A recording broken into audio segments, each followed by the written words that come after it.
Halo bosku semuanya, Assalamualaikum warahmatullahi wabarakatuh. Dan jumpa lagi sama saya Samudin di Karisma Channel tentunya.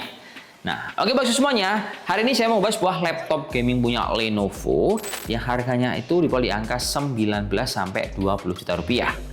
Nah, kalau misalnya harga bro ya, indeks ekonomi kayaknya ini memang bukan termasuk harga murah meriah, tapi kalau kalian sebagai seorang mahasiswa yang punya kerjaan sampingan alias freelancer, terus lek bengi cari hiburan, contohnya bermain game, kayaknya bro ya, laptop ini bisa menjadi referensi salah satu yang paling pas untuk kebutuhan kalian. Karena dapur pasnya DE gacor parahi.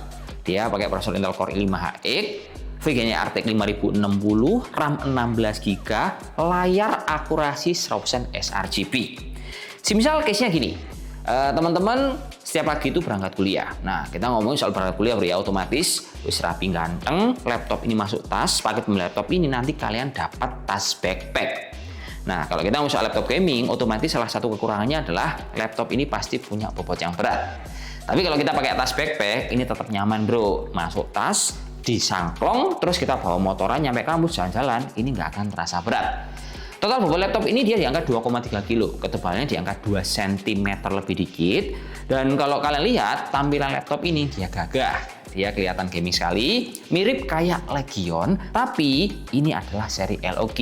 Jadi kalau kita lihat laptop ini gagah, warnanya itu enak grey, nggak gampang kotor. Jadi misal teman-teman punya kekurangan tangannya itu gampang berkeringat, pakai laptop ini akan tetap kelihatan bersih. Terus saya nanya lagi, pas kita pakai laptop ini di kampus, dia juga punya layar yang nyaman di mata. Dia pakai hardware panel IPS, resolusi Full HD, bezelnya tipis di bagian atas, kiri, kanan, dan untuk akurasinya, ini juara untuk desain bro. Dia pakai 100% sRGB yang memungkinkan banget untuk memunculkan angka yang sungguhnya pas kita editing maupun pas ekspor hasil dari kerjaan kalian. Lanjut di bagian atas, laptop ini juga dikasih kamera yang bening, resolusinya 720p, gambarnya itu contohnya pas kita ngambil video seperti ini, dia cukup nyaman sekali. Terus untuk kamera ini juga punya e-shutter fisik yang terletak di bagian kanan. Nah, jadi untuk settingannya bukan di atas, melainkan di bagian bawah sini. Kemudian kalau kalian kebutuhannya untuk input data atau kalian ngerjain tugas yang butuh durasi berjam-jam, keyboardnya juga termasuk nyaman. Dia pakai layout full size seperti ini bro ya, rasanya nyaman empuk. Tombol powernya terpisah di bagian atas, ada juga indikator. Tapi mungkin menurut saya kekurangan seri ini adalah keyboardnya masih belum pakai RGB. Harusnya kalau harga seperti ini udah RGB, tapi karena harga laptop udah naik, mungkin kita harus memahami kondisi seperti itu. Lanjut untuk colokan output, laptop ini termasuk lengkap. Posisinya di sebelah kiri, kanan, dan terpusat di bagian belakang ekor sini. Ini kalau kalian perhatikan, salah satu yang bikin laptop ini keren adalah dia punya ekor yang mirip seperti kayak punya Legion. Nah, dia di bagian belakang ada port HDMI, ada port buat ngecas, sama colokan-colokan yang lain guna mempermudah teman-teman supaya di kiri kanan ini nggak terlalu penuh bro. Terus laptop ini kalau kita lihat kan layarnya udah bagus tadi. Nah, bagusnya layar ini juga didukung sama hardware pendukung seperti kayak prosesor ngebut yang pakai dapur pacu Intel Core i5 Gen 13, tepatnya 13450HX yang punya speed maksimal hingga di angka 4,6 GB. Nah, prosesor ini tandemnya itu sama RAM 16GB DDR5, penyimpanan 512 yang pasti adalah kedua buah komponen RAM sama SSD sama-sama bisa kita maksimalkan. RAM ada 2, SSD pun ada 2. Sementara kalau di software, laptop ini lengkap, ada Windows 11, ada Office Home 2024 atau bisa pilih M365. Dan semisal kita pakai laptop ini untuk kebutuhan software berat, contohnya bro ya, pas kita dapat project dari event WO, entah teman-teman ngedit banner, undangan, atau teman-teman ngedit teasernya sampai animasi, saya yakin laptop ini proper tidak akan nge-lag sama sekali. Atau mungkin case yang lain, teman-teman menggunakan laptop ini untuk kebutuhan kalian programming, pakai VS Code, kode sampai web coding, dia juara bro. Dan di sini saya juga menyertakan beberapa tes pengujian untuk teman-teman tolak ukurkan buat editing dan juga untuk tes dari kemampuan prosesornya kawan.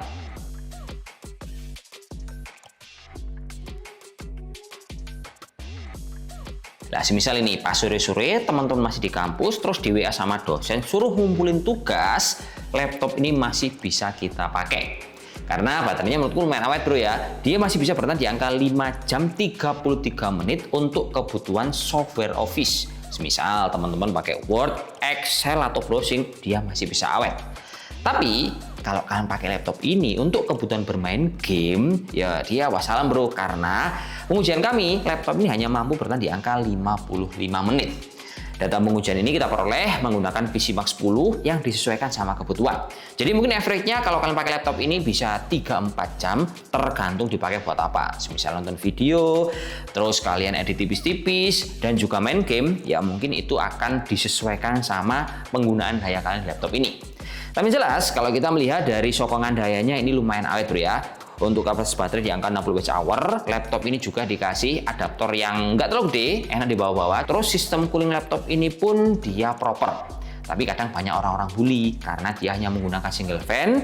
Tapi casing di bagian ekor ini seolah-olah dia pakai dual fan.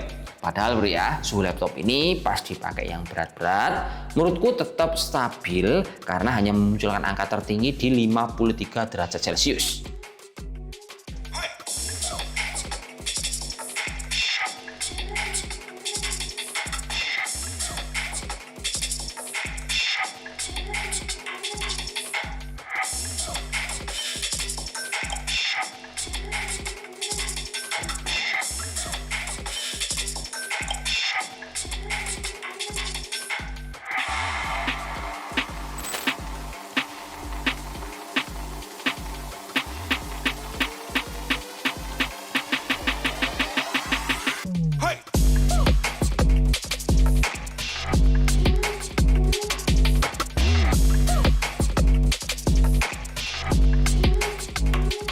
Pas malam-malam bro ya, pas wis capek, kerjaan banyak, project kelar, waktunya kita cari hiburan.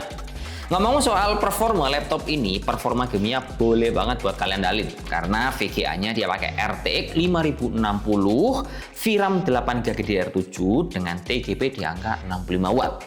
Pas tak pakai untuk kebutuhan bermain game Black Myth Wukong, teman-teman untuk settingnya itu bisa pakai yang high 1080p di LSS on, FPS-nya dapat 65-68. Cyberpunk 2077, settingannya itu ultra performance, kita bisa dapat angka 148-151 FPS. Sementara Delta Force untuk settingan high di FPS-nya itu dapat 69-70. Buat Forza Horizon 6, settingan high 1080p di LSS on, kita bisa angka 153-161 FPS. Ngomong soal suhu pas saat gaming, minimalnya itu di angka 57 derajat Celcius. Nah, maksimalnya ini bisa di angka 70, mentoknya di 95, tergantung kebutuhan kalian.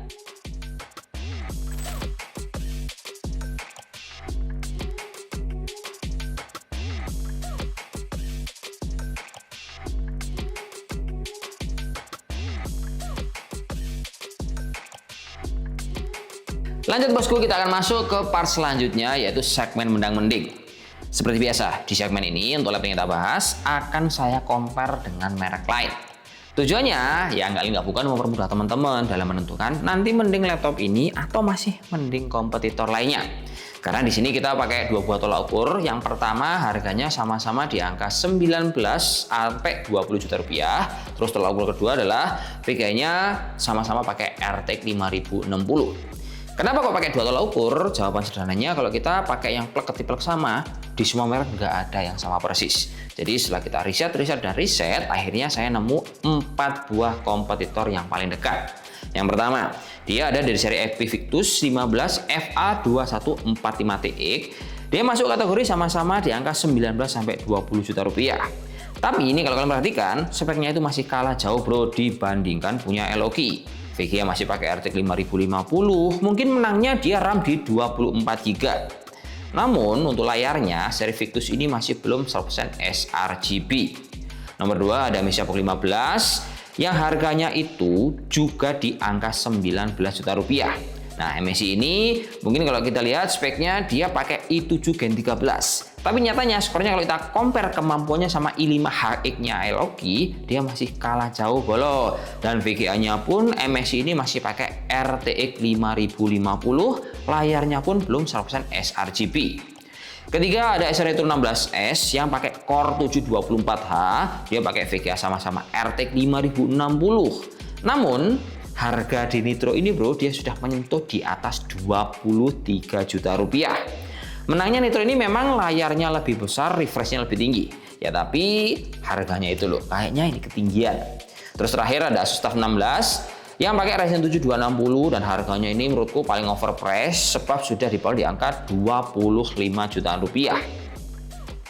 Menangnya laptop ini mungkin dari segi prosesor dia lebih tinggi, tapi kalau kita lihat tolak ukur dari harganya, kayaknya dari 19 ke 25 itu selisihnya 6 juta deh. Mungkin ini yang paling di skip dibandingkan kompetitor lain. Jadi kesimpulannya saya bisa bilang bahwa untuk kebutuhan para mahasiswa yang nyambi sambil kerja, kayaknya laptop ini bisa menjadi salah satu pilihan terbaik kalian. Speknya tinggi, enak untuk kebutuhan ngedesain, enak buat gaming, programming, hingga kerja seharian penuh tanpa teman-teman repot harus pakai perangkat yang lain. Jadi sebelum harga laptop ini makin naik, saranku dang bungkus saja bolok. Ya situ aja bro ya, saya dulu wassalamualaikum warahmatullahi wabarakatuh dan salam jos. Semoga bermanfaat. Oke, mantap.